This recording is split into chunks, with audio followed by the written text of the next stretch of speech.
Hello again, YouTube. Truth Man here. Quick video.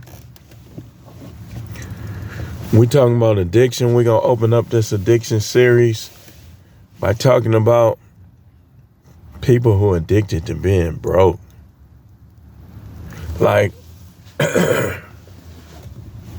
remember, the first step to recovery is admittance.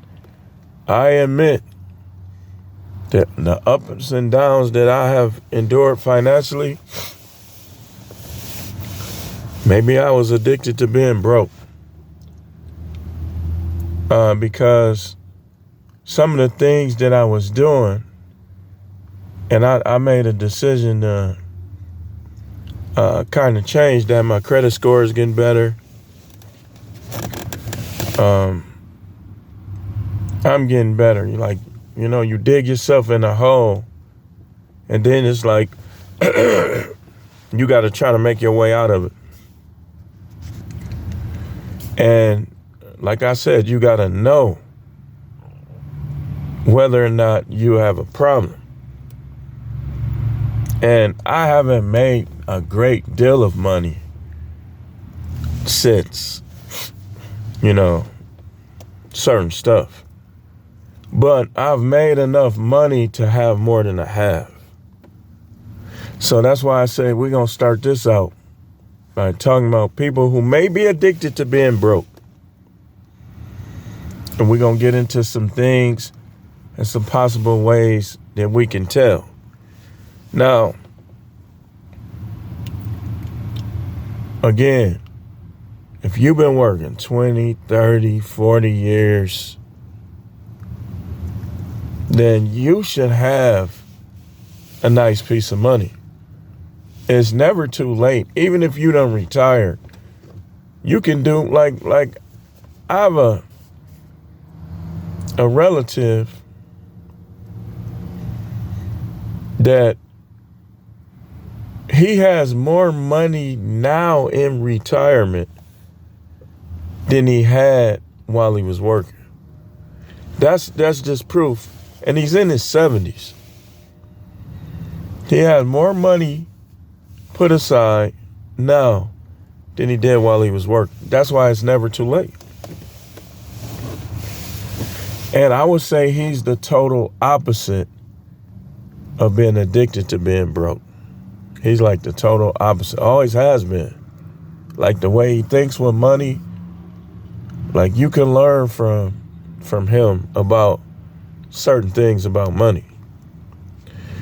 So we're going to get into this thing.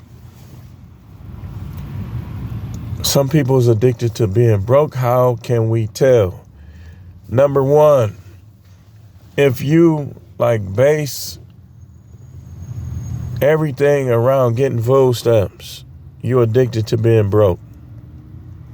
Because if you wasn't addicted to being broke, then you'll say, well, whatever happens, if I had to pay for some food. I see the white people in the suburbs, and a couple times I was just eavesdropping, being nosy just to see. And I was behind a guy at a store we have here in this area called Pick and Save. Kroger owns some of them, but Pick and Save, and some of them I think is still owned by Roundy's, which is a Wisconsin branch.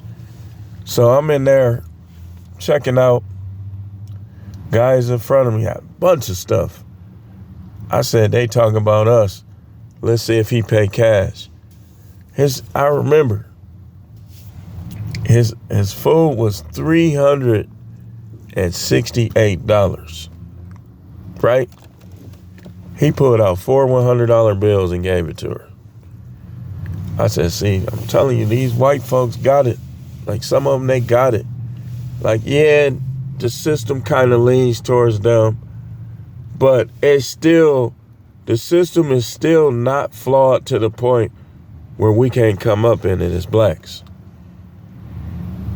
But he paid $400 for his food. It was $368. And I shouldn't have been doing it, but I do it. I do it sometimes. And I looked in his wallet. I was being nosy, y'all, and he had much to spare. That dude probably had thousands of dollars in his wallet. And I was like, you know what, man? People can't hate on them, man. He got himself to that point. Now, he could have been, because trust me when I tell you, trust me, he could have been a white hype. Like, he could have been one of the ones that spend a lot of their money getting high.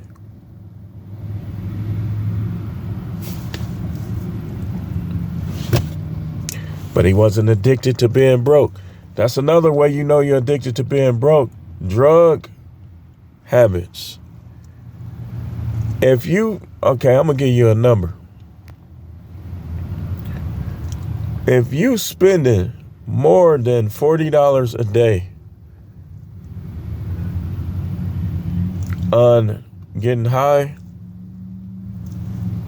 you might have a problem.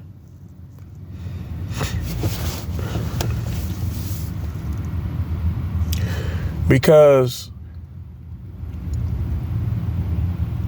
and I had to scale down my spending because I was getting myself in the hole, spending too much out here. Like when you work for yourself, one of the things you got to look out for is when you start spending money. Like food, everything, just spending too much money. And it'll slowly, it seems so innocent, but it'll slowly catch up with you. We're going to have to come back. I'm not nowhere near done with this, so we're going to have to come back with a part 2. Stay tuned.